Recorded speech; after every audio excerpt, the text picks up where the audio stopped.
So సాధారణంగా ఇంట్లో ఆడపిల్ల పుడితే అందరూ ఏమంటారు తెలుసా?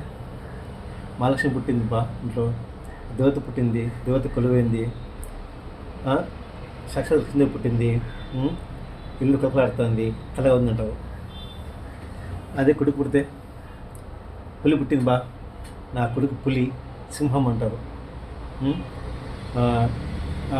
నా కొడుకు బంగారు కొండ, మా నాన్న వాళ్ళ సింహము పుట్టారన్నమాట.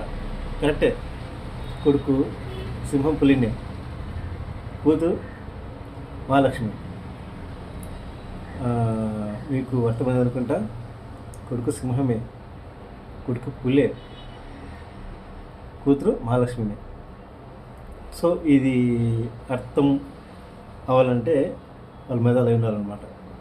సో మీరు మేధావులా కాదా అని మీరే డిసైడ్ చేసుకోండి.